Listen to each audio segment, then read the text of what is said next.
I don't think we've ever received any meaningful news over the last 11 or so years that I've been here, ever, on any major, unprecedented, unforeseeable launch that has said alert in it. Never. It's always just like this random thing. It's like, oh, like, well, whoever launches this amazing new thing you were never expecting to do.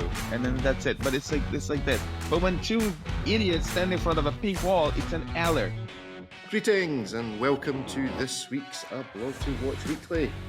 It's going to be a fun one where many of us haven't had enough sleep. Many of us are in hotel rooms.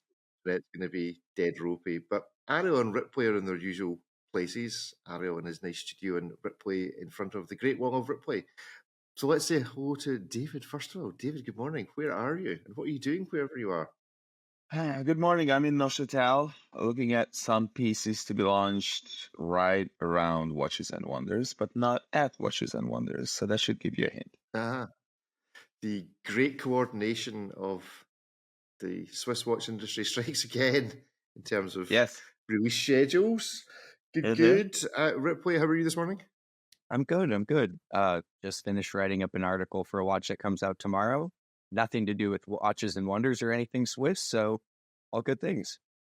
Excellent. And Ariel, are you well slept and well kept this morning? I'm still nursing some jet lag, but I have calls tonight until 3 a.m. I have a call tomorrow at 5 a.m. Time zones mean nothing to me. Yeah, one of these is you are going to have to consider whether really the west coast of America is really where you should be living. Maybe you should move slightly further east. Maybe that would be helpful. I'm a global citizen. How dare you? Very good. Well, I'm currently in Eindhoven for no good reason that I can actually think of. But I may get the chance to go into Amsterdam later on today and actually have a wander and see if I can get into any particular watch trouble. But we have some great watch trouble to start. David's not going to be here for the whole show, but he is certainly going to be here to talk about his article, incredibly well-timed, Grinding Gears, Stop. Media alerts for celebrities invisibly wearing watches they were told to wear. David, it's like grinding gears. Let's hear some gears ground. Well, I mean, they've been grinding for years before I wrote this. I didn't write this on a whim. I've been tracking this trend for quite some time, and I thought, well, maybe this will die down. But the opposite of that happened, and it just picked up and kept on picking up. And it reached a point where I was like, well, it turned into, it got to a point where certain brands would only send me media alerts for people wearing their watches, celebrities, paid ambassadors wearing their watches, as opposed to, them launching new watches or, any watchmaking technologies or whatever. And so I figured, maybe they should just simply stop doing that and focus on making watches a little bit more. Yes, I mean, this kind of goes into two camps. There's the camp of the watch brand that sends you a media alert for something that they've actually organized or paid for. And then there's the brands, Panerai, who send you a media alert because they happen to have spotted what somebody else has spotted on the internet, which is somebody wearing their watch. So they've decided to tell everybody about it, even though there's no financial relationship, no relationship at all, just is a thing that's happened. And so not only, as you touch on in your article, do you get the media alert, but you can't actually use this photograph that we're sending you anyway because it doesn't belong to us. So you can that's one of the low points in all this. Thanks for telling us about this, but you can't actually do anything with it. Well, why are you telling me about it then? Because I checked. There is this picture of these two. How should I say this? Interestingly dressed gentlemen in front of a pink wall with Victoria's Secret written on it. And the cheapest price to obtain that amazing picture from Getty Images was 450 euros. So if you wanted to say, on behalf of this brand, that two guys, random, I don't know who, were wearing a titanium something or another, in this completely meaningless scenario, then they would be like, sure, pay 450 euros for the privilege. I was like, well, no, that's not happening. I didn't even realize that they wanted us to pay for images to cover this. That's really adding insult to injury, isn't it? David, I have a question for you. What if these emails were phrased a little bit differently, rather than the sort of like, high alert, you must do something now, like breaking news. It was just like a digest of every once in a while saying, here's some famous people wearing our watches. If you care to see what they look like on them, would that soften the blow at all? Yeah, it would. I like that direction. I think if instead Media Alert would say, we apologize, and then it would say whatever it was going to say. Our sincerest apologies. Celebrity wears our watch on red carpet. You probably don't care about this, but here it is anyway. And maybe like a quarterly digest, and then I would have to do it just one time every 3 months. Because there's not as much urgency when there's a new product or pretty much anything else. But if there's a celebrity that chose to wear their watch, not buy it, chose to wear it, there needs to be a whole host of members of the media alerted to this. Because if not, they might miss out on crucial information that the public wants to know. Yes. Yeah, exactly. My phone only pings when I receive a media alert, so I can jump out of bed and write this up. I don't think the audience always understands all of our complaints because, again, I said this in a comment on your article, but we have to act as gatekeepers, right? Like our position, despite brands is fighting us, but our position is you need to impress us first, and then we'll act impressed in front of our audience. You can't just pay us or expect that you release news and we're going to get excited about it. You have to actually convince us. If you can't convince us, we sincerely doubt you'll be able to convince a lot of members of the public. Yet they don't seem to really want to play that game all the time. And when they don't, we have to sort of laugh because the idea that media just publishes what the brands want is what led most other media to the dismal place that they are today. I think we need to introduce like a not a paid experience. We'll not charge for it, but you know, if you want to experience what it's like, if you're thinking like, David, that just sounds like such a stupid complaint. That's what are you complaining about? You know, you're in Neuchâtel and seeing all these nice watches. Well, I think what we need to do is you need to like send your email address to podcasts@ablogtowatch.com, and what we'll do is we'll add your email address to like an auto forward, so that every time an email hits our account that says media alert, it will automatically forward it so that you can get the full watch journalist experience. It's something that no other website or blog or podcast offers. If you want to experience what it's like being a watch journalist, and you too can just have your inbox inundated we can't do that because of the embargoes. We can't do that because of the embargoes. So maybe we can just ease it in where it's like, if you really care about the celebrities, embargoes media alert. Well, no, if you really, no, for the people like, look, we personally don't care about what celebrities are wearing what watch, but if for those of the community who do, reach out and we will forward you every single one of those emails, which none of those are under embargo. So like, if you honestly you care, if you do care, I will personally make it my mission to make sure you receive every single one of these. Excellent. Ripley has just got his job. And then I won't stop. There's no way to opt out. I will continue this. Yeah.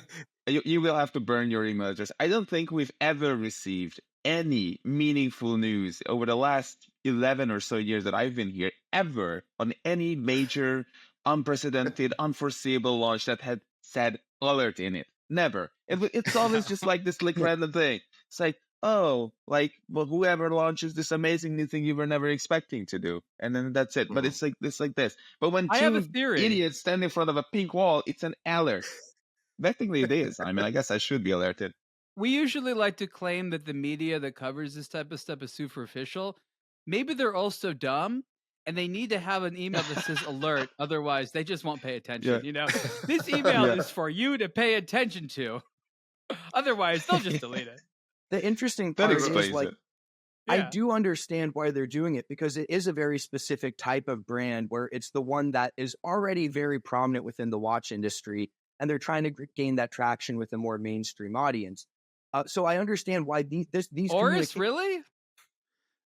I've seen their ad on a plane once or twice. So like, you know, I mean, yeah, kind of. They're trying to get there, and so I think, you know, they're not really they shouldn't be talking to us. What these are more of the general fashion industry type of messaging. And so I totally understand why brands like Omega, who that's as big as you can get in the watch industry, now it's about garnering more of a mainstream audience if you're trying to grow in a meaningful manner. So but this can't speak well about mainstream media. I mean, like, I get that not all media is watch media. No. I mean, who cares about this? I mean, like, there's a reason I write about watches and not fashion. I don't understand the fashion industry, but that's how it operates. So I kind of understand why it's happening. But the fact that we're receiving the communications is where I think there's the disconnect. We've met good fashion editors that write about watches from a fashion perspective. Like, is it really news that celebrities wore something? Like, I understand that people care, but like, is that news? Is their entire websites dedicated to what celebrities were paid to wear? Who is covering this as though it's newsworthy? I wonder whether we're missing a trick here, and actually I need to take my idea for a bigger walk. Possibly, maybe we're not the only industry that suffers this. And maybe what we need to do is gang up with like the car industry and like the electronics industry, sports equipment, and have like a repository where anyone that gets an email from any brand or organization that has the phrase media alert on it can all be auto forwarded to some AI bot, and it can just go and sit over there nice and neatly in a corner, and those that want it can go and find it, and then the rest of us can just sit here and actually speak about, well, I mean, we can't really say we speak about things that matter because none of this really matters, but you know, I think maybe this is the tip of the iceberg is what we're experiencing, and there's some more there to be done. I do also particularly like the media alerts that completely fail, and we did get one recently about a certain any Ted Lasso fans between the three of you? No? Ted Lasso? Don't have Apple. So I hear good things. I don't have Apple. I hear good things. So Phil Dunster was media alerted to us, I believe, by a certain brand that begins with an O. What was the alert, Rick? What was it? The alert was that he was going to be wearing an Omega watch. Going to be? Great. Going to be wearing an Omega watch. Unfortunately, the photograph that then circulated at I think it was the Screen Actors Guild Awards, he was wearing an IWC. So, yeah, brands media alerting news. to give other brands publicity by mistake. I know, explain to us just a bit of background, not so much in the media alert, but how some of these people end up wearing the watches. Because I think some folk don't get that there is or isn't a financial thing at play here, and sometimes there is, and most of the time it's just there's a big table of watches and you pick up what you want, and you give it back at the end of the evening. There's a few situations going on. I'll tell you what the rarest situations are. Somebody like actually being paid a whole host of money to wear these things. That's quite rare. A little bit less rare is that they're wearing their own watch. That's a little bit rare. And oftentimes that's for security purposes, because people who have very expensive things don't really want people to take a bunch of pictures of it on them, because it becomes a theft issue. So what happens most of the time, if you're a celebrity and you're going to an awards show, you have all these options of basically loaning clothing and accessories. And they have these things, especially here in Los Angeles, they call them style suites. And what you would do in the day, literally just the days before, even the hours before the show, is you would walk in there and there would be a bunch of different companies that have clothes and accessories, shoes, watches, jewelry, whatever.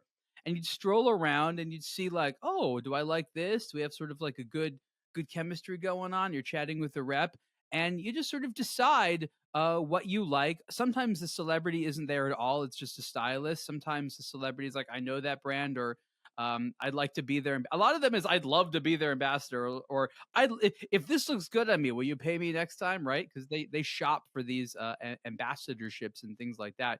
So most of the time, it's a loan. Once in a while, they'll be gifted, but that's actually relatively uncommon unless it's like a really impressive celebrity, especially with expensive jewelry. Like, I don't care if you're a famous actress, you're not getting $1 million necklace. So these people wear it, and then the brand style suites are like notoriously like on them right after the show, like, give me the watch back, or like a few days later. And that's how a lot of it gets done. And it's really just an ability for celebrities to feel like they can look good in a highly publicized place. And in exchange for having these style suites, which are not very expensive, but there's some costs associated with having your products there and having reps, brands just try to, make the most out of the selections that people make. But I guess what we're laughing about is they're so sensational about it, right? They could be so much more elegant and slick. And to us, there's no validation here that these are good watches. There's no validation here that people who know nice things are choosing them. There's no validation here that these are well made or collectible or valuable or sporty, whatever. It's just, hey, a famous person's wearing it. So, there is a little bit of value, as Rick said, but that's essentially, from my understanding, how most of it works in the background. Well, there is one to add one shard of slight legitimacy to it. I know a few stylists, and sometimes what happens is they work directly with. Oh yes, I'm dressed by every single one of them, as is my wall. But what happens is the stylist might dress several celebrities, and they also might work with one or multiple brands. And there sometimes might be a small monetary transaction, but others times there's not. It's not a monetary transaction, but rather that the brand or brands are offering this celebrity stylist access to their pieces. And if they like them, they can, put them in front of the celebrity that they're dressing as they kind of put their outfit together. A lot of these celebrities don't fully dress themselves, especially not for high profile events. And so in these instances, in some rare instances, they might have an IWC, an Omega, and something on the table because the stylist works with these three brands. No one's really being paid for it, but the guy wanted the blue suit, and it was the Omega with the blue dial, and so the IWC didn't get worn, or vice versa. And so sometimes there is a decision being made, but often it can just be the stylist that works with the brand directly, and then it's their relationships with the people that they kind of curate a few different watches from their current collection that they would be inclined to pair with the other outfits they have for their clients. And so there's sort of that sometimes happens, but that's when it's, probably on the most legitimate levels. And I think the brand just wants to trumpet that they beat out the one or two other brands that might have been, in consideration. But often it's not based on the watch. It's literally based on everything else with the outfit that, that ends up tying it together if there is a choice. Maybe we need to lean into this, and actually we should be attending these events and shouting over onto the red carpet, tell us about your IWC. What do you think of that Rolex you're wearing? And just see if, that kind of bit of guerrilla journalism. I've been on those red carpets. You do not want to do that, Rick. No, but I'll cover the Oscars. If we can get a blog to watch Oscars passes for everyone, I think we can make an exception to the rule and once a year turn out to, there. Okay, Ripley, if you want to chase them around and get their attention and then try to act like you really think they want to talk about their watch, I will film you doing that. I am here for it. Look, I won't be the biggest. I won't be the biggest ass on that night, I guess. Did it? We need to get you like a portable wall, like a little square of wall on wheels that we can put in behind you as you move around the red carpet line, Ripley, just to keep. That's right. Distinguish yourself. The celebrities. Distinguish yourself. This man's got a portable wall with him. Media alert! Has portable wall. They do. Red carpet events do have a portable wall. That step and repeat thing they set up in front of the red carpet. This is mine. I went organic. Ripley's shirt should just say media alert on it.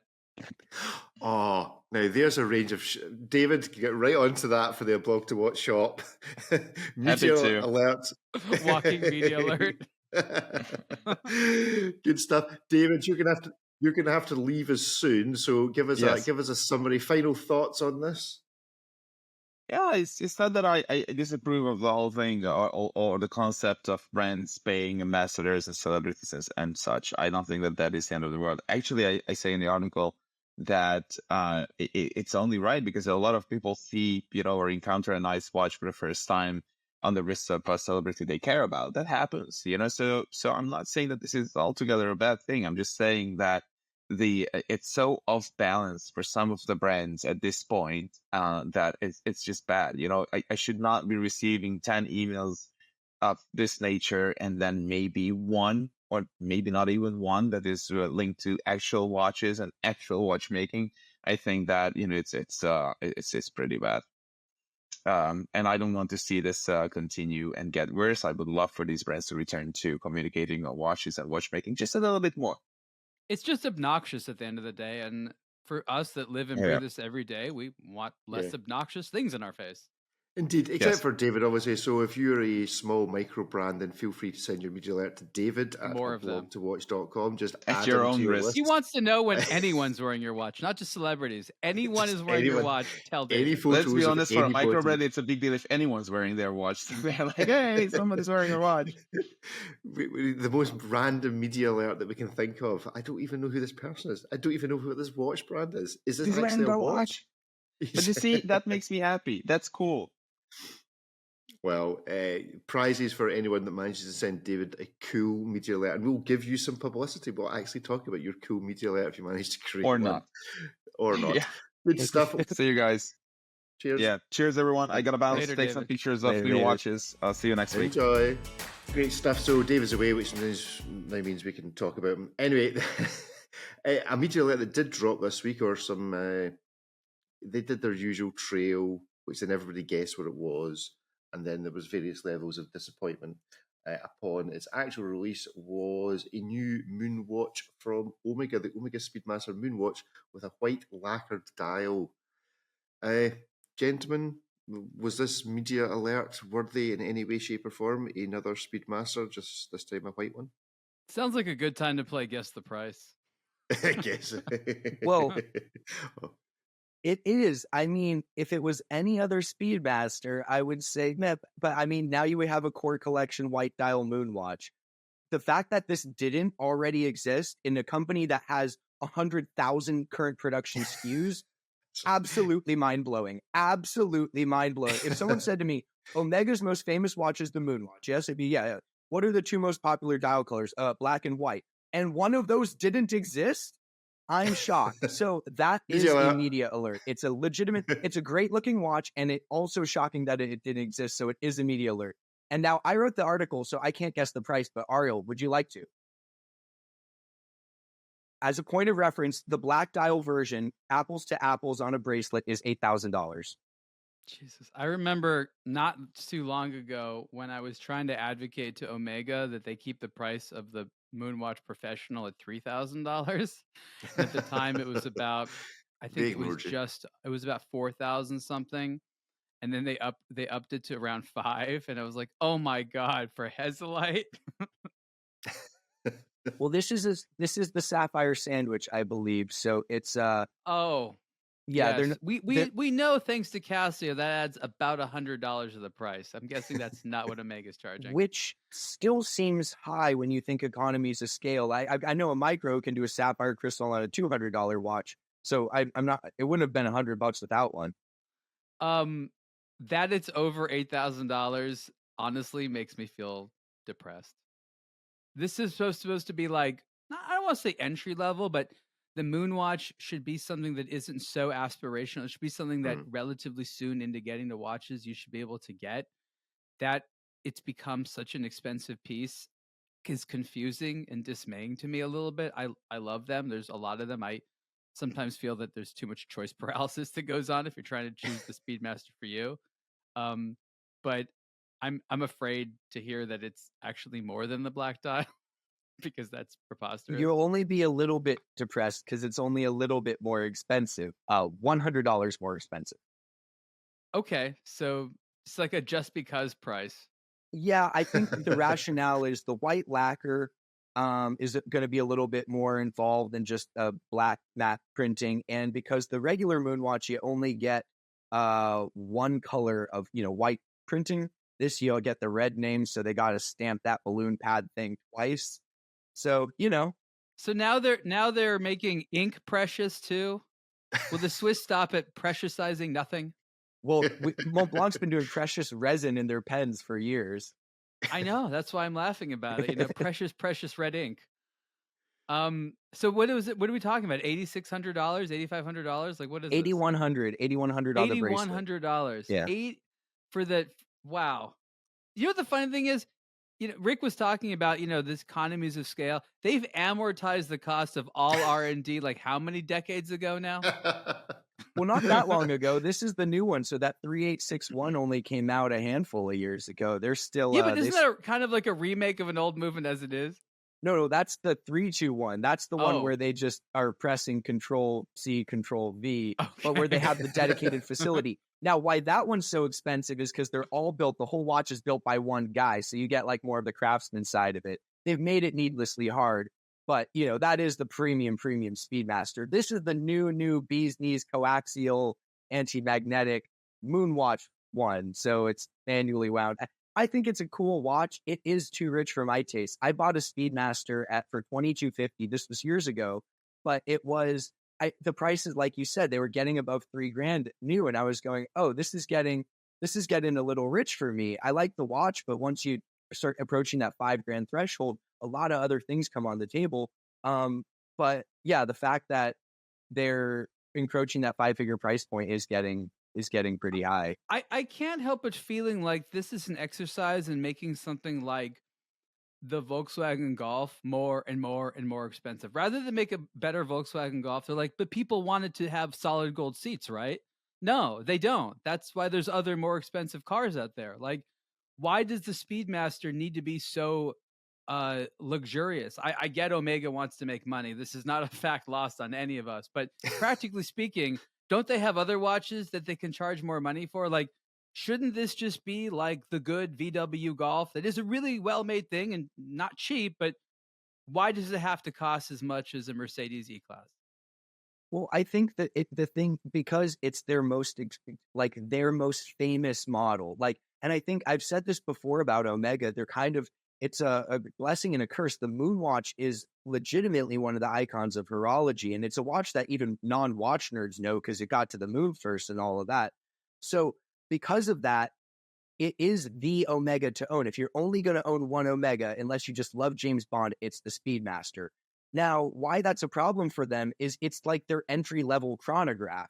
So, you know, pretty much every other Speedmaster is more expensive than the classic Moonwatch, and that's sort of pigeonholed them to the point where they do have to increase the price of that flagship offering, because it's like if the best, you know, not the best selling, but like the Volkswagen to own was the Jetta. No one even looked at the Wolfsburg edition or the GLI version. Like, you know, they were only about like base level Ripley, Jetta. I think an intervention is required. You have far too much knowledge of that kind of specification of Volkswagens for my liking. That's anyone that can rhyme off model numbers. I didn't know this was another rabbit hole, Jettas Rick. I'm so sorry. Needs an intervention. Media alert. Look, I think the reason we're having this discussion is it's a healthy debate. It's two different perspectives on the matter. But I don't think that Speedmaster has to cost that much. I hear what you're saying, but I feel like this endless road to just constantly increase costs is biting themselves, because consumers are clearly not that enthusiastic, and they now have to do media alerts, right? Like, I think that it's important to be stable. These brands always talk about the long-term way of thinking and stability. Well, the prices sure as hell aren't stable. And I see that somebody like, is the idea like buy a Speedmaster now before the price goes up? It's a very strange psychology, and it turns me away from the brand, because I feel like the brand is thinking too much about their monetary needs and a lot less about the consumer experience. And if they're even having a good time, it just sort of makes people who are cost conscious just kind of want to look the other direction. So here we go. Give us a date at which the first standard edition Speedmaster, so steel, nothing special about it, no limited edition, generally available. What date is that going to pass the $10,000 mark? Give us a prediction and we'll check back. So it's at 8,000-ish just now. How long before that's for the premium levels? sapphire sandwich. I think it's quite a bit less if you get the one with the Hesalite crystal on. Like how much less now? I want to know. All right, no, we're gonna look this up. There's it is quite a bit less. So before, there used to be two different movements used in the Moonwatch. Those that had the solid back got the 1861, which had a plastic brake and some pretty bare bones decorated plates and bridges. Yeah, that's the one everyone remembers. Yeah, the 1863 was the one they used in the sapphire sandwich models, and that one was cool because you had the metal brake, which no one wants to see some gray Delrin, even if it is self-lubricating. But then you had the better decoration. It was the fancy version. Now they've done away with that. The 3861's only done in one spec.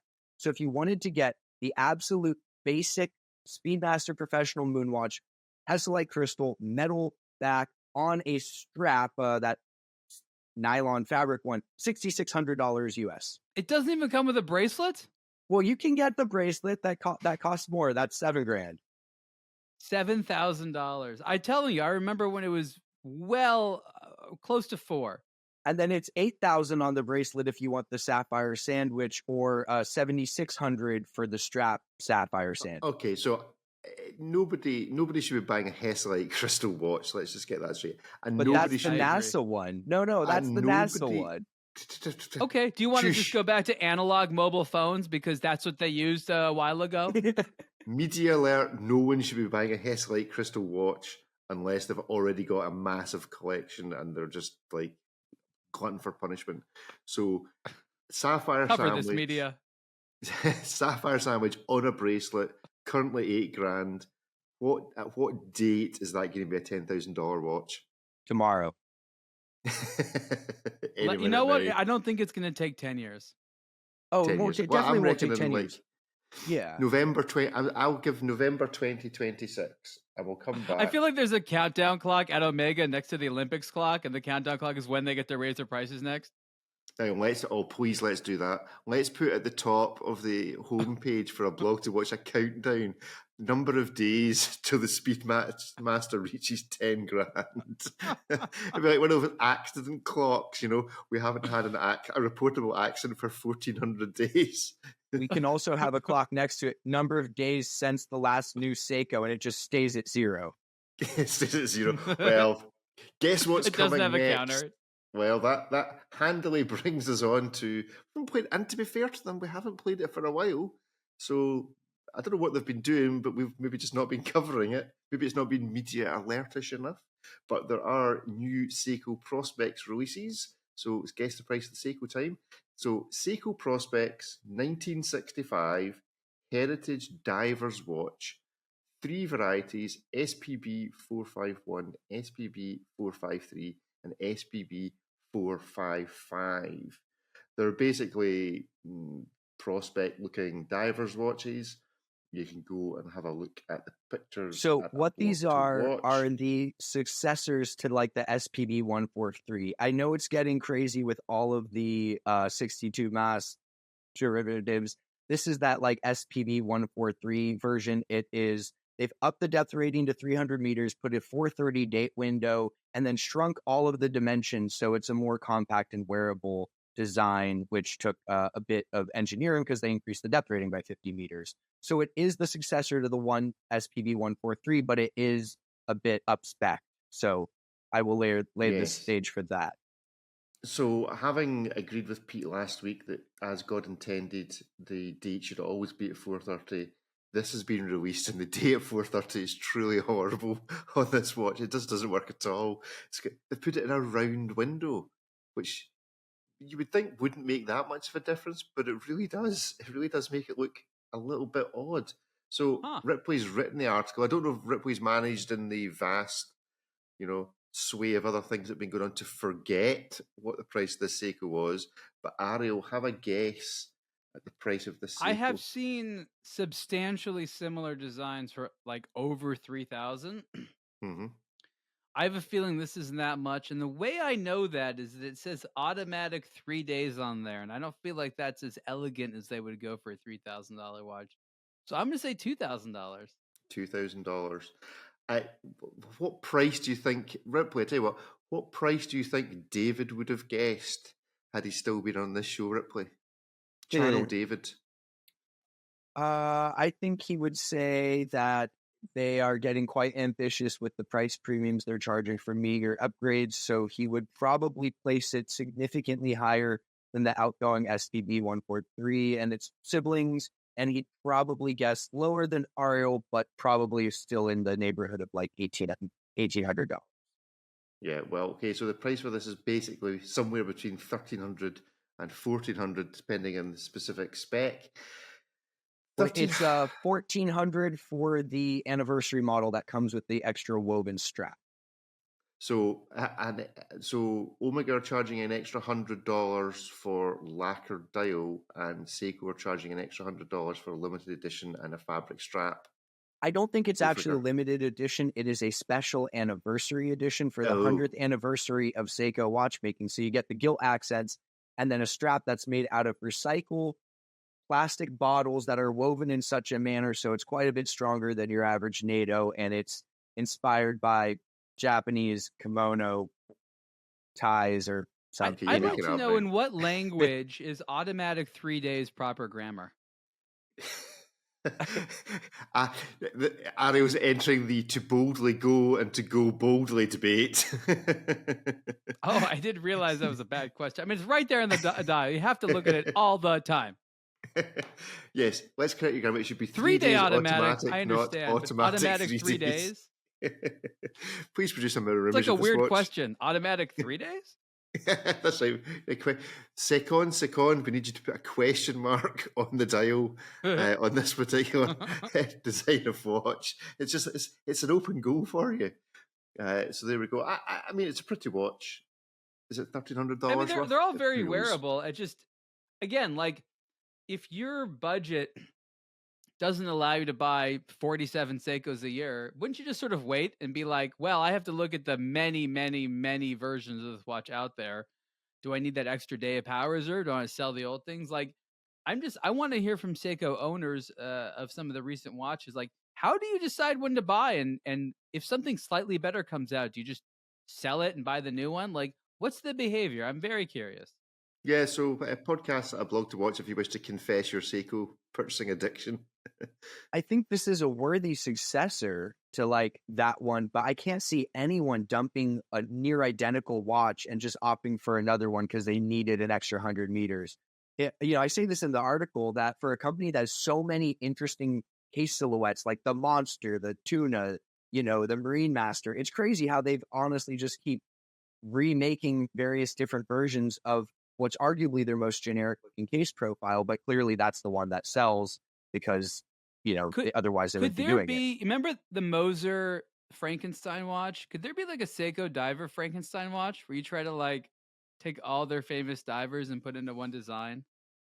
I did try to get ChatGPT to do that for me a few weeks ago, but it's not. How'd that work out? It can't handle it. Can't handle it yet. There's too much information. There's too much data from Seiko on the releases for the world's fastest supercomputer to yet handle and produce a united design. Seiko, you stumped AI. Congratulations. That would actually be wild if you could make one watch that took every single Seiko release of like the 2023 calendar year and just put them into one. I want to see that someone is very good with generative AI graphics and somehow knows how to do this. I would be intellectually very curious to see the result. It would just be a black screen that would just saturate out. The question is, would it look like something else? I don't know. Would it turn out that if you put all the Seikos together, it looks like a Moser? Or the average of all Seiko divers is like a. It's something completely peculiar. A Panerai, a Luminar, like some big bezeled Panerai Scuba Tech. Look, these are handsome watches. Like if you just suddenly popped into watch lover existence right now and had about $1,000 to $1,500 to get like an everyday diver, like you could go way worse. Like Seiko continues to make a very competent watch. It's not by no means perfect, but again, it's just so much of the same all the time. It's just way too much media alert for me. Yeah, and I think that's the thing. That's what makes it hard. Like these are objectively really great watches, and if that it's a worthy successor to the other one, which was also a great watch. But there's also there's too many different things to the point. It's like when you go to a restaurant like the Cheesecake Factory, and you're like, I don't even know what I'm going to order. This menu is longer than a dissertation, and I don't even know what style of cuisine I'm looking at right now. It's kind of like that where they have a bit of everything, but they also have so much of just one thing that it makes it impossible to choose. But it's all probably pretty good, and I think these divers are going to be really good in the metal. But it's why choose this one over any of the other near identical? Seiko, the Cheesecake Factory of watches, for the last 100 years. Media alert. Okay, Ripley, one of the things that has disturbed us this week in terms of actually recording has been the time zone. I knew I was going to be in a different time zone, and you guys were experiencing daylight savings and the hour clock change and all the rest of it. So actually, you got 4 watch journalists together to try and decide what time to meet. None of us could decide what time it was actually going to be on the particular Tuesday for recording. But you did send me a message going, you know what though? My G-Shocks all took care of this for me. So tell us about your G-Shock experience during daylight savings this year. It's not just G-Shock, it's all the Casios. So here's the thing I found interesting. I woke up, and so Casio seems to use either multiband 6 or Bluetooth or both in their watches.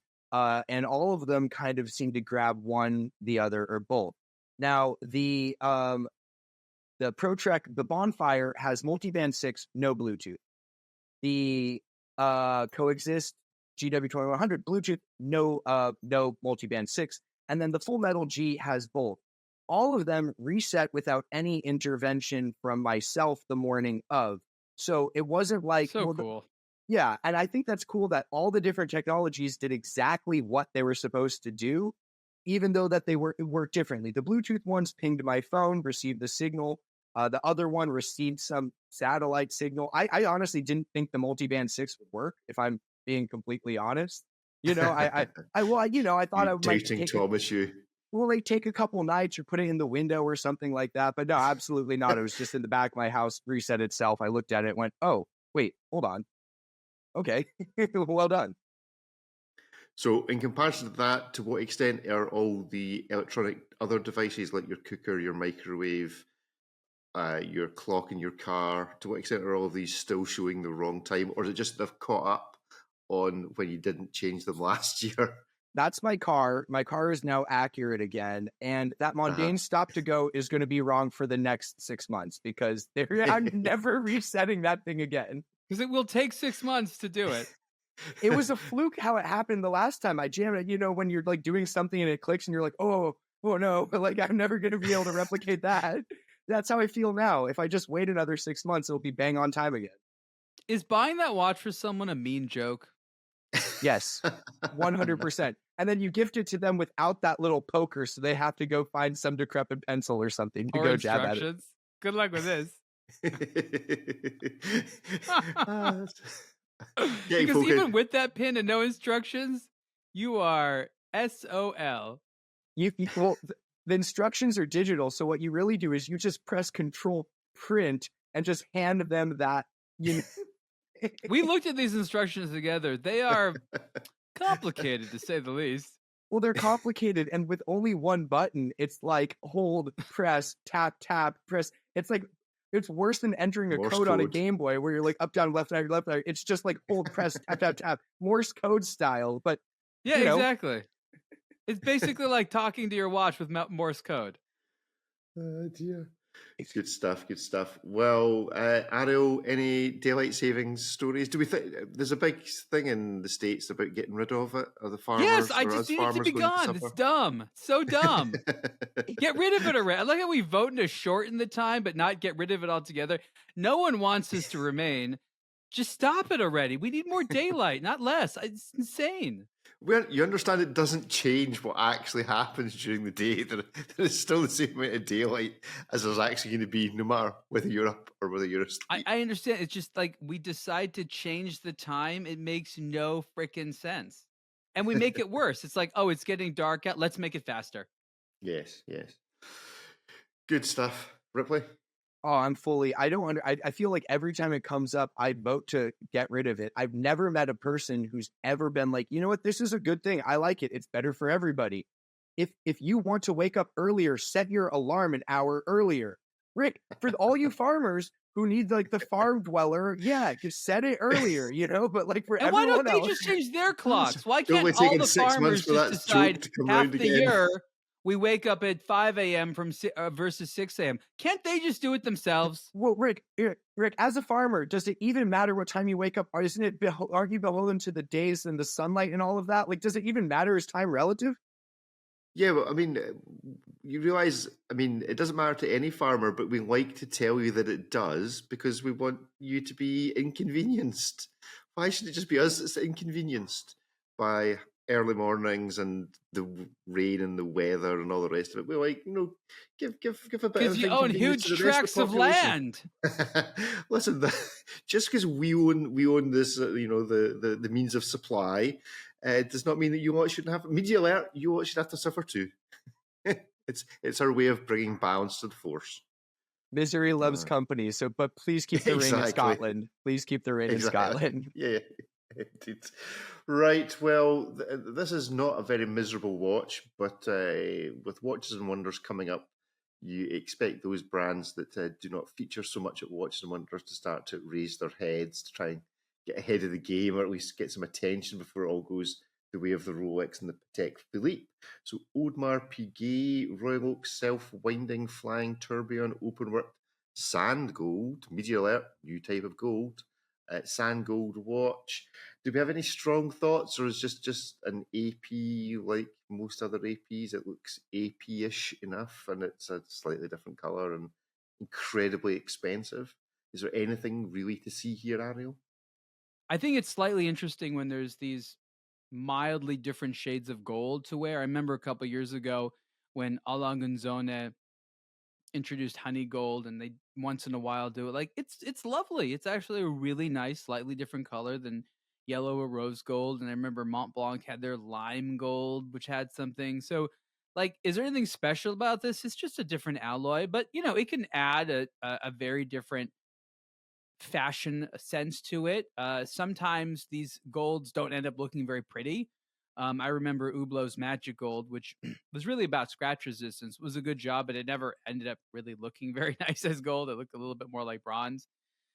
So I think there's reasons why a lot of times they've stuck with sort of like the white gold and the rose gold and the yellow gold. They're like, these are the ones that people mostly like.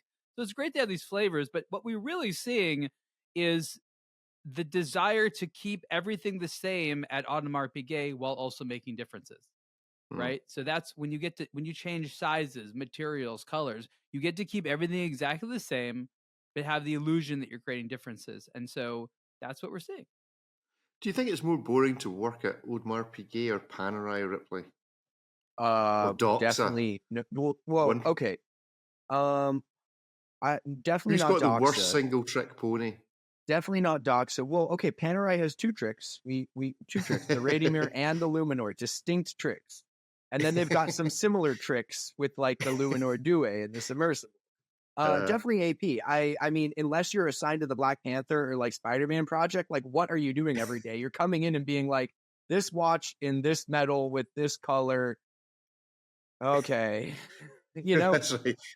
And so this one, I think the real story here is just the new metal. I think I rose gold's cool, but I think for as an everyday piece, it can kind of just be a little bit too bright and kind of just like polished copper in many instances.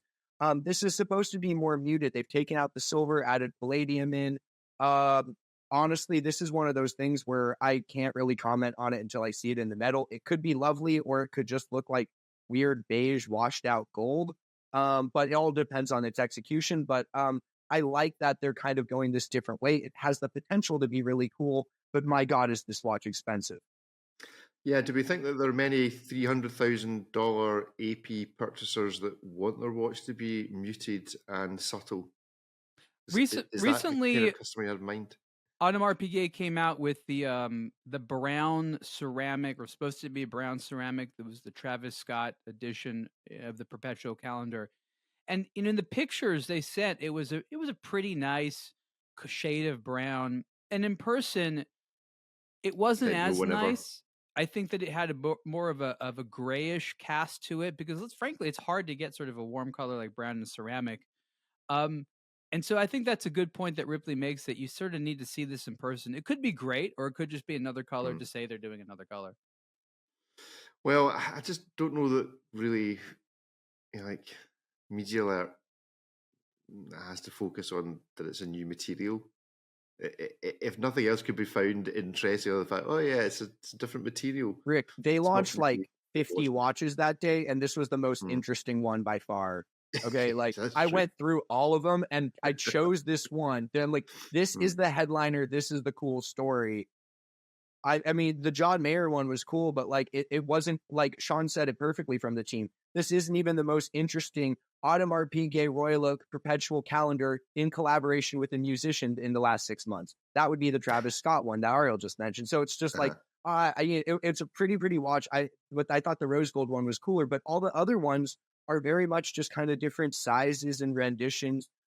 It's not like they're bad watches in any capacity, but to the untrained eye, I feel like almost any of these models could have already existed in the brand's catalog. And I'm shocked that some of them actually already did.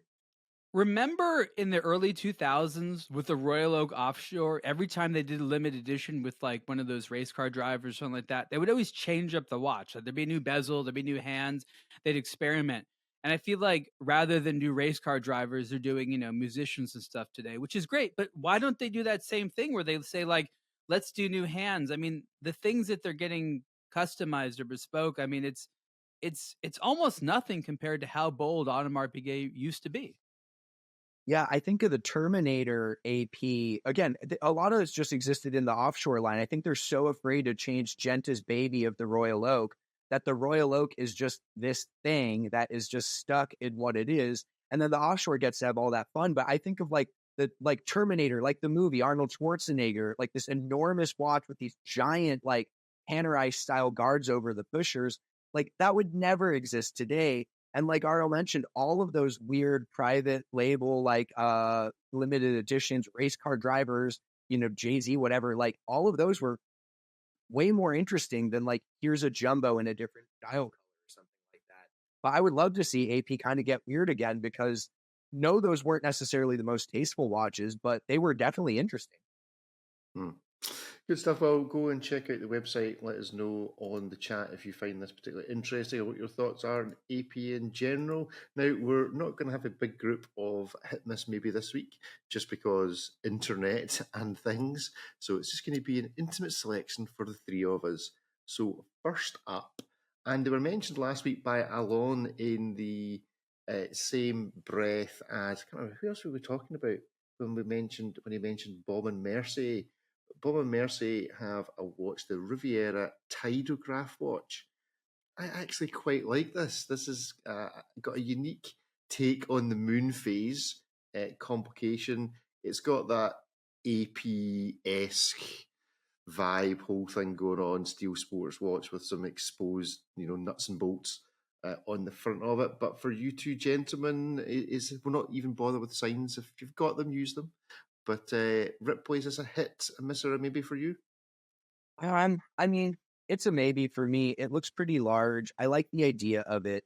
I would need to play around with it and see exactly how well it implements its complication. But I'm just a big fan of new and novel complications. So a mechanical tidegrapher is less seen than like a chronograph or a GMT. So it's a maybe for me. It all depends on its execution, but conceptually, I like it. Yeah, it's a 43 mil watch, so it is on the chunky side. Ariel, does that make it more appealing to you that it's a bit of a larger hit miss maybe for you? I'm actually going to refer to it as a hit. I've been a fan of the Riviera collection since I think the 90s when it came out, and I wanted to come back for a while. It's sort of their geometric case, and the latest generation has their 5-day power reserve automatic movement, which is actually a pretty decent movement at not too expensive a price.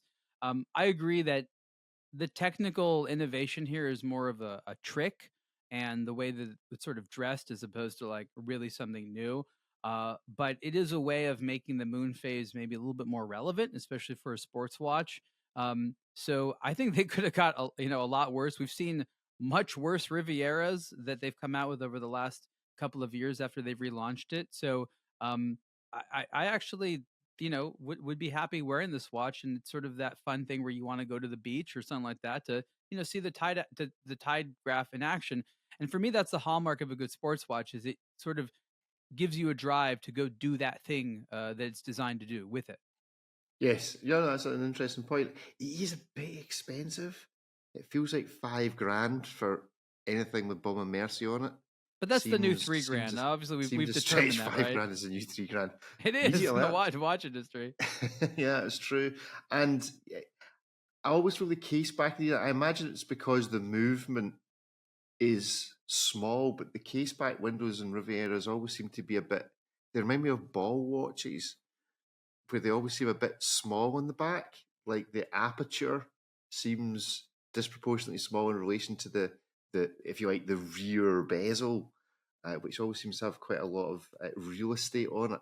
I don't know if it's just because the movement they use is naturally small, but they put it in a bigger case. This doesn't have a date complication on it, so you can't really tell from looking at it as to, is it just a titchy little movement in the back, in the behind this dial. But it's an attractive watch. I'd give it a hit, maybe leaning towards the maybe just because of the price, but certainly well worth a look. Something very different, and you should go and check out this watch if for no other reason than the comment section, because the creator of this watch has chosen, rightly so, to engage with the comments. And this is a watch review of the mid-century modern, is it pronounced Möels or Möels & Co. 528 rectangular watch? Do we know? No. I will defer to anyone else on this one. So we're going to call it the Möels watch, or does it feel like Möels? What does the wee two dots above an O make it sound like? I don't know. I'm Scottish. Möels. I'm going for Möels. So I actually really like this. So for me, this would be a hit. It does look like it might be a bit jaggy if you happen to, for some reason, need to do press ups with this watch on. I think that little bit of the back of your palm, back of your hand may suffer. Does Möels not say sport to you, Rick? Yeah, it doesn't strike me that this is the watch you're wearing on your Commando assault course, but I do rather like it. I think it works quite well as a kind of, landscape watch. Ripley, what do you think? Yeah, I like it without kind of inexplicably, I think just because it's different, you know what I mean? It's just different. I don't think it looks particularly refined as far as the case shape or dimensions, but the fact that it is different, and the fact that they're kind of using very geometric lines to do something asymmetric, I find also interesting. Same reason I like the Poprov. When something's fluid and asymmetric, it's just kind of amorphous. But when it's angular and asymmetric, it looks very intentional. And so you get this kind of weird elongated TV case, these lines running through the dial, and then yet it's this kind of oblong thing with the, the actual display allocated off to the right side of the case. So yeah, I like it just because it's different. I feel like it shouldn't work, but it does. And just on that merit alone, and it's not terribly expensive. So yeah, on that merit alone, I'd say it's a hit. 820 quid, a bit more for some other model variants. Ariel, does appeal? I think what we're all surprised at is that it sort of works aesthetically. Like it's like in our minds, like it shouldn't work, but it does, and that's sort of the beauty of it. I agree. From a fashion perspective, it's handsome. Like it's just different enough to call attention to it, but it's not like crazy weird. It's like, what's that insane thing on your wrist? And that's the type of look that I think a lot of people like to go for. So I think it's a hit in that regard. I don't know that I personally would have a lot of occasions to wear a watch like this, but I would enjoy seeing on others. So for me, it's a maybe, but I think it's a great watch. Yeah, I think this is at a price point whereby if watch collecting is your thing, you're maybe buying this, and this is kind of like your red bar watch of interest. You can't really think of any other time you'd wear it unless you're around other watch geeks just to show them the cool thing. And it's clearly a sign of really great design that the constituent parts, which maybe we all think on paper wouldn't work, actually do. I would be interested to see it offset, so actually not mounted in the middle, but mounted towards the crown, so that more of it is up your arm rather than down towards your wrist, to see if that that the strap was mounted in line with the 12 and 6, and it was actually offset, a bit like a kind of pro cloth kind of vibe. But yeah, very much worth a look. Finally, a brand who I think it's fair to say have produced something maybe we didn't expect. Ripley, you've reviewed this. This is the Schofield Light General Purpose Field Watch. did you actually, you got a chance to handle this? What did you I think? did. Because I the did. pictures I saw of it, really nice. Yeah, I did. So it's so hard to separate watches from their prices, and in a vacuum, devoid of any price, I think it's a hit. It's a very charming piece. There's a lot it does right. Some of the proportions are a bit awkward. Wears a bit larger than it is. The fact that it has a GMT movement, it's the NH34 from Seiko, but doesn't have any type of 24-hour marking, so you just kind of have to approximate. It's kind of like more of an AM/PM indicator than anything else. I feel like it could have been just as successful of a watch without that detail and been just a three-hander at a lower price point, maybe. Obviously, you can't really compare this with the NH34 to like a Seiko GMT, Seiko 5 GMT that uses the same movement. Just economies of scale, and even the packaging's very interesting on it, but it's so expensive for the price that I have a hard time wrapping my head around that. But by itself, I think it's a really cool piece. It's a hit, but I don't know if this is actually where I'd be putting my money, because it is like almost Tudor money. Ariel? It's funny, like I didn't realize what watch he was talking about, and I was like trying to guess what it was, and I couldn't based upon his explanation. Was this the Schofield? Yeah. Yeah. Oh, I mean, yeah. The thing that comes to mind immediately is you're gonna be asked to spend a lot. I don't know why they need to charge so much. I think this is the type of watch that probably looks more interesting on the wrist than off the wrist. Off the wrist, it looks sort of like a weird proportioned set of curves and things like that, but I think it's a little bit more elegant probably on the wrist. Hopefully it's not too big.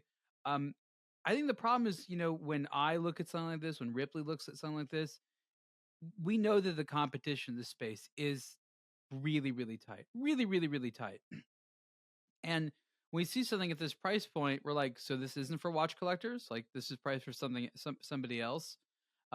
So I like the design ethos of this brand, but I'd like to know who per se they're selling to, because they're far and away not related to the value proposition. Like they're not trying to sell to people that like know what the competition is, right?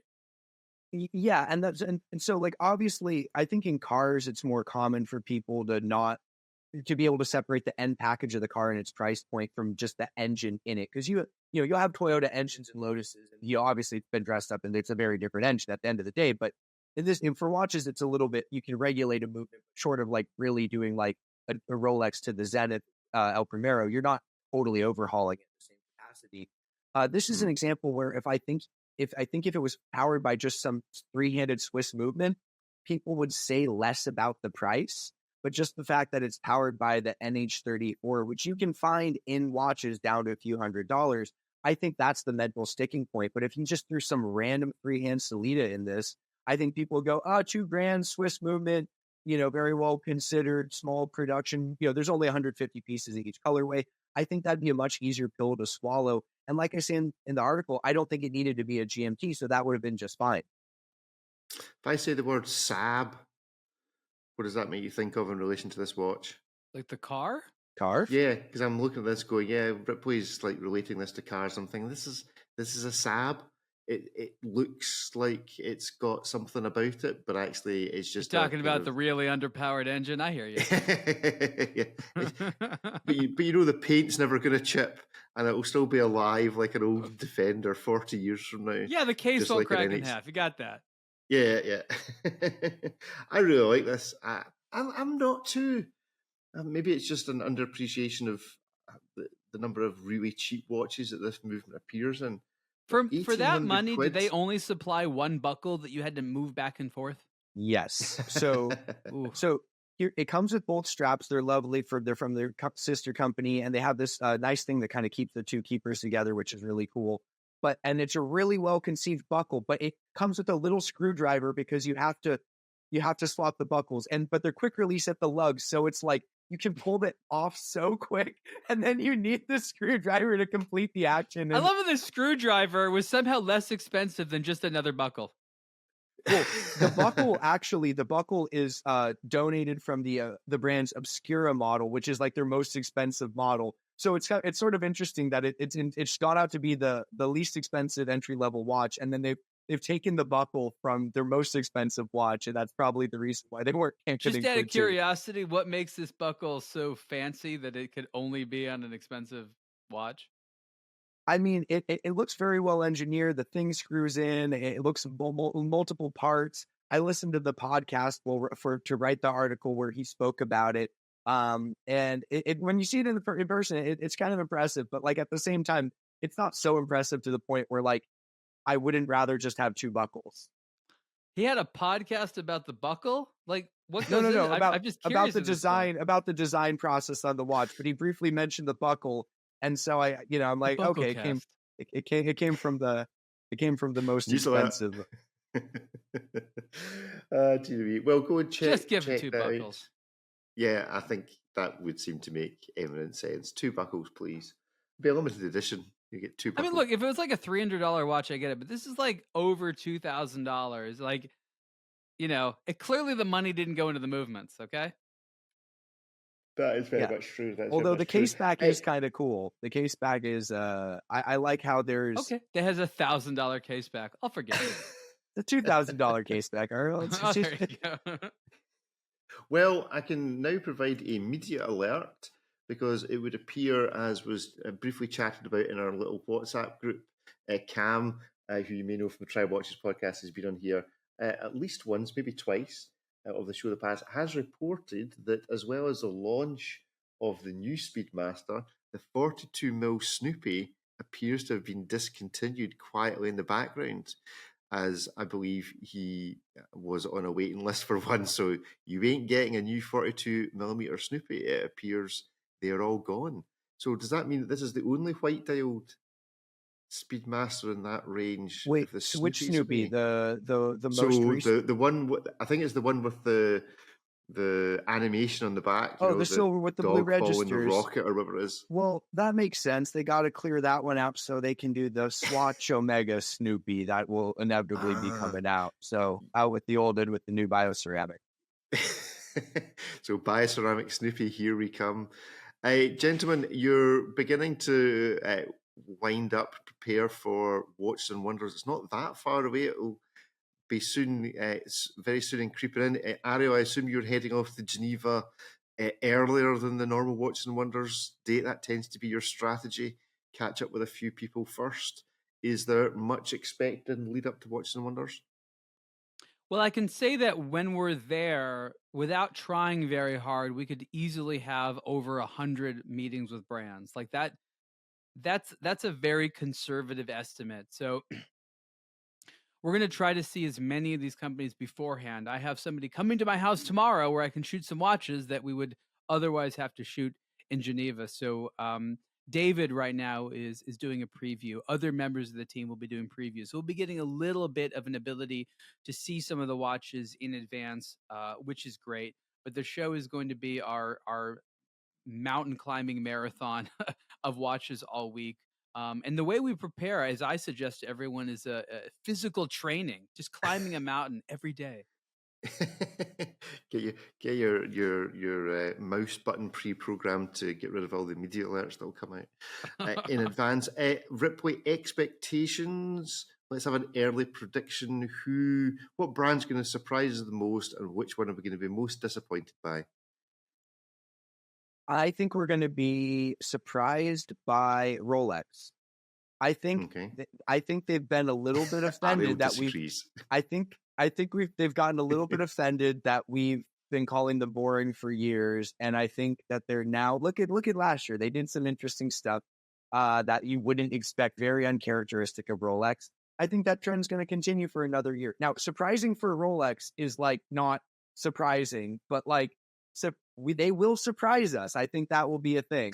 Who will we be underwhelmed by? Oh, lots. We think about it proportionally. Like if Baume and Mercier don't have a great, nobody's going to be like that surprised that they're not the darling of the show.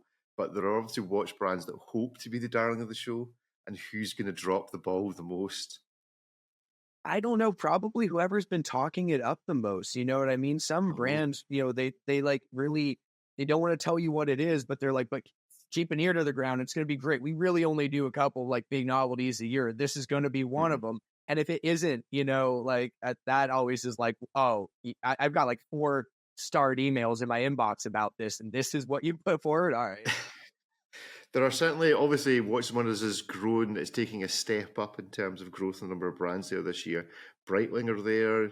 The likes of Bremen, it sounds like, are taking something in the main concourse, not like in the little section. There's a couple other brands. There's obviously a new area being opened. I've not seen the layout of the place yet. I don't know if you gents have seen a map.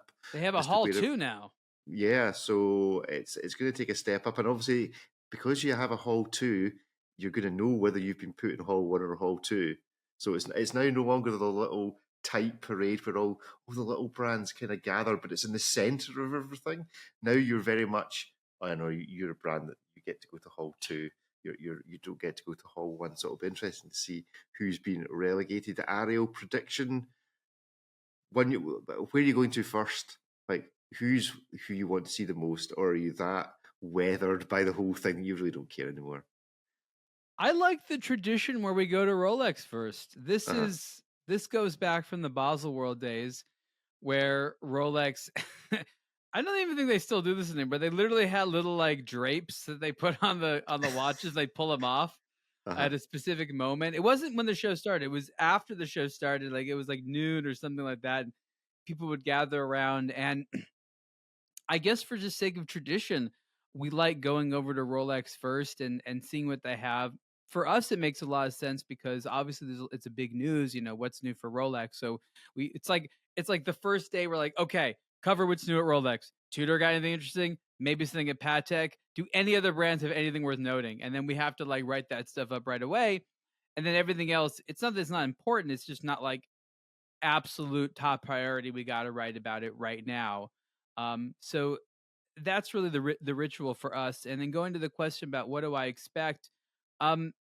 There are going to be some crazy watches at the show this year, and I'm excited by that. I can't say who they're going to be from necessarily. It's going to be a mix. Some little brands that that have to do stuff like that, and even some big brands that you wouldn't expect need stuff to come from. I don't think we're going to see it from the Rolex group, which is the group now, which also includes Tudor and then Carlet Bouquerel. I think we're going to see a lot of commercial stuff from them.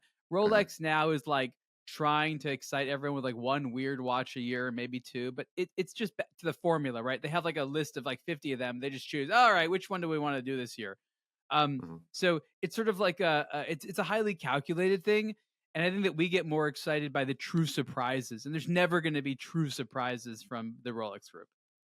And having experienced the Chanel boutique, having experienced the Chanel booth with your good self last year, who will have the grumpiest stand who will be the most welcoming watch brand at Watches and Wonders this year? It's funny you mentioned that. I was with the folks, from LVMH recently, and they confirmed the rumor. I thought it was a rumor because it seemed kind of crazy, but when Bernard Arnault walked the Richemont section of the show last year, I won't disclose who, even though I'm pretty sure I think I know who it is, ordered the Richemont brands to rope off their booths and not allow Mr. Arnault to walk in. He could just look in and get what he wants to see.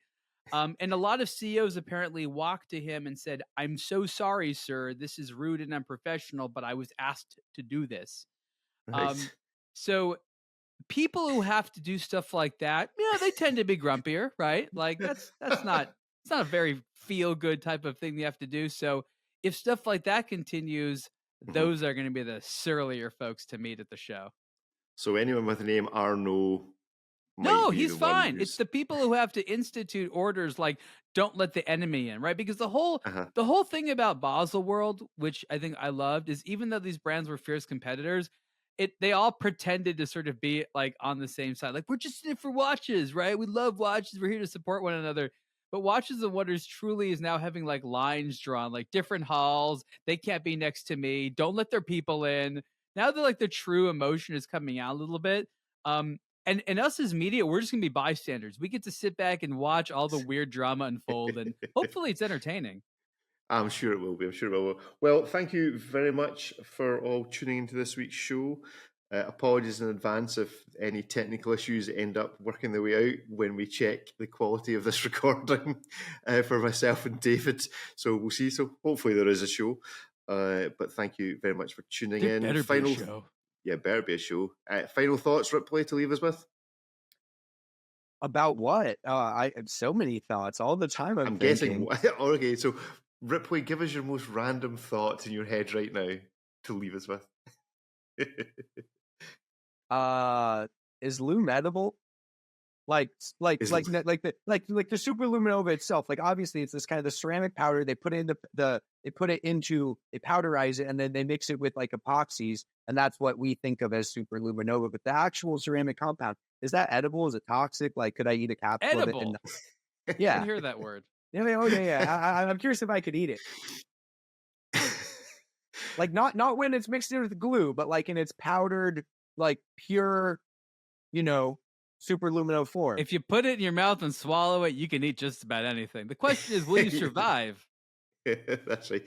Well, I'm just saying, if it's totally non-toxic and you put it into the dog's food, and then the people who left their dog's mess during the day, it would charge up in the sunlight, and then you'd see it and you wouldn't step on it at night. It's absolutely brilliant, but this is all contingent on it being non-toxic. So, we're thinking. This doesn't seem very random. It seems like you've been thinking about this a lot. Yeah. Oh, no. This is literally what I just started thinking about right now. So if you want to, I think we need to play this game more often. We just give Ripley, tell us what's in your head right now.